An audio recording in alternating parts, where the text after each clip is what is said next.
If you're a hardcore zombie survivalist like me, you know that July 9th is a very important day for us. Yes, it's the date of the Nox outbreak. Coincidentally, it's also the date that developers announced the release of PZ Build 42.20. Yes, the Project Zomboid stable branch is almost here, and I'm genuinely excited for this one.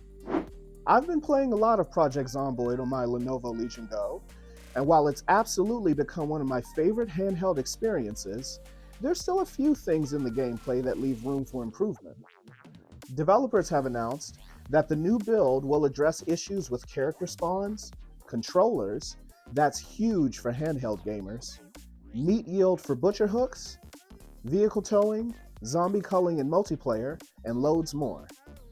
Keep a lookout for a blog opening early this week to go over some of the new aspects that are being added. There's a link to the PZ blog site in my comments.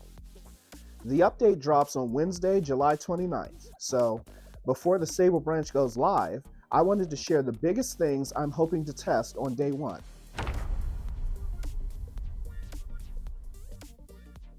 Number one has to be the firearms.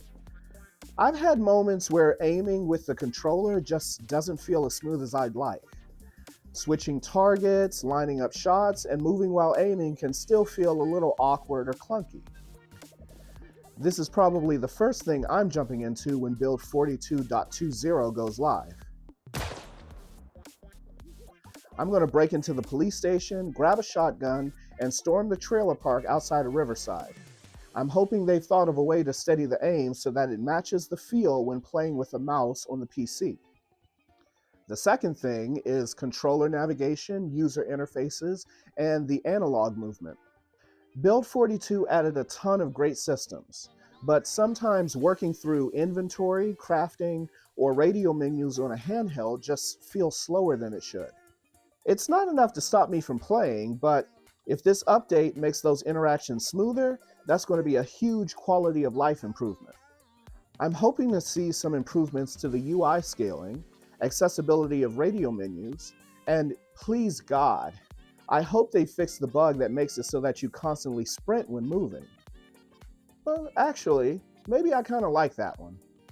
And finally, I just want to see how the game feels overall. Has performance improved? Does controller input feel better? Are there fewer little annoyances during longer gameplay sessions? Sometimes it's not one huge change that makes a game better, it's a bunch of small improvements that add up. As soon as Build 42.20 drops, I'm putting it through a full handheld test on the Lenovo Legion Go. I'll be covering controller performance, firearms, recommended settings, and whether this is the best version of Project Zomboid for handheld players yet. If there are specific things you want me to test, let me know in the comments, and I'll try to include them in my review. Thanks for watching. Click the subscribe button so you'll be the first to know when my stable branch playthrough vid goes live. See you in the Build 42.20 beyond. This is your Book Bag Gamer, out.